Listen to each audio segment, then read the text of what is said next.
Hi, YouTube. Suka here with some more thoughts for you. Today we're going to be discussing the Hasnabi Doctrine on nukes. So Hassan is of course a popular streamer. You probably know him already, and he has a doctrine on nukes as illustrated here. And I'll be linking the video for you as well, if you wanna listen to it in its entirety. So for brevity, what he says is that nukes. Every country should have nukes because that's the only way you can defend your sovereignty against the U.S. or anything. Now he also says that if Iran had nukes, it wouldn't be under attack now. So I actually want to debunk this because I find that this is a very dangerous way of thinking. So these are the countries with nukes. So let's start off with if you can't see it, it's United States, Russia, France, China, UK, Pakistan, India, Israel, North Korea. So let's start off with the most obvious one first, Israel. So Israel has nukes. So let me ask you, did nukes prevent October 7? No, they still got attacked, right? Did nukes prevent Iran from launching 1,000 missiles and drones at it?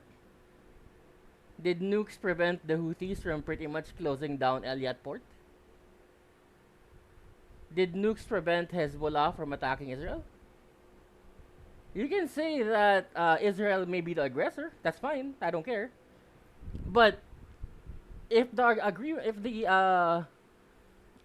argument is that nukes is supposed to protect you, then it's not doing a very good job of protecting Israel. Okay, next, let's go to Pakistan. Since it's very relevant today. Today is February 26th. Afghanistan just attacked Pakistan. Did nukes protect it? As far as I know, there are some border posts that have been taken. Both sides are, trading territory like that. Uh, did Pakistan get protected by nukes? Now, India and Pakistan recently fought some border skirmishes. Uh, did they get protected by nukes?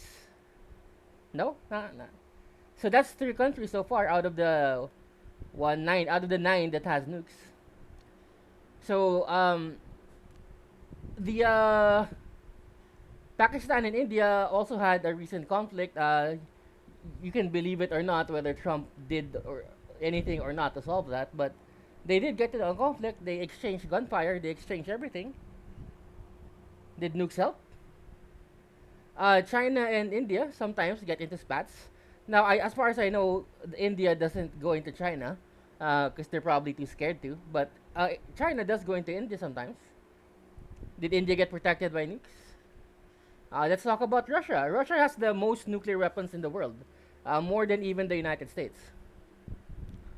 Russia is, of course, attacking Ukraine. Ukraine is. They're not attacking Russia, but they have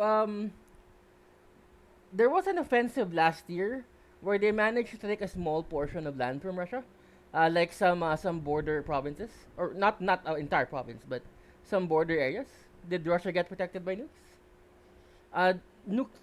Ukraine periodically launches drones and other stuff to sabotage Russian infrastructure, like oil refineries or manufacturing plants or something like that. Again, my question: did Russia get protected by nukes? Now, the other countries, the United States, is surrounded by an ocean and friendly countries, though there's nobody to attack it. United Kingdom and France, the same thing. So they're protected by distance. They're not protected by nukes. China is also too strong to attack. So they're not protected by nukes. They're protected by their army. Now, the one outlier is North Korea. So this is where you can tell me that, okay, North Korea has nukes, therefore it's not attacked. That is wrong. So North Korea is not attacked because it's practically a part of China. The last time there was a war in North Korea, Chinese soldiers and and American soldiers were killing each other. Nobody wants, at least nobody yet, wants a direct confrontation between China and the US. That should probably happen maybe 30, 40 years from now. But nobody wants it now. That's why nobody is fighting over North Korea. Not to mention, there's not really any natural resources there to go for. And even if somehow North Korea were to fall, South Korea would have first claim to it. So whoever attacks it would get nothing. So what I'd like to point out again, it's not nukes that protect you. It's either distance, diplomatic relations, the strength of your army. In fact, since 1, 2, 3, 4, we can say 4 out of the nuclear powers have been attacked. Half of the time, the nuclear deterrent doesn't even work.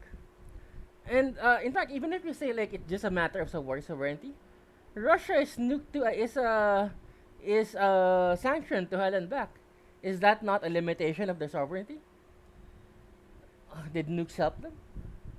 So again, the nuclear deterrent doesn't really work. There's this old video.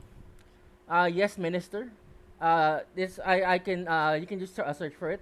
I'm not gonna play it because I'm not sure we're allowed to play it, but it says Russian tactics in the nuclear deterrent. So essentially, the argument this makes is that you're never gonna use the nukes anyway. So he asked the prime minister, what's your first defense against Russia? Why? What do you believe in the nuclear deterrent?" Prime minister says, "Yes, I do." What does it do? It deters Russia. Okay. So let's say he gives an example. Let's say that there's a fire in East Germany. At this time, there's still East and West Germany. Russian troops, or sorry, there's a fire in West Germany. Russian troops from East Germany come in, help put out the fires. Will you send a nuke? Of course, the prime minister says no. Then he says that what about when the troops stay in West Germany? They take over the airport. They take over everything. Will you send nukes? Prime minister still says no. Okay, he goes a bit further. What if they start invading Germany? What if they take over Germany and France? Would you send nukes? So prime minister, of course, says no. And when asked why, the prime minister says, we'd only use nukes to defend ourselves. So it's not really the first instance. And even when you're under attack yourself, you still don't want to use nukes because you're afraid of number one, the political blowback. Number two, the blowback on you if your opponents start using nukes as well. And number three, you're not even really sure how much damage you're gonna do to the other side.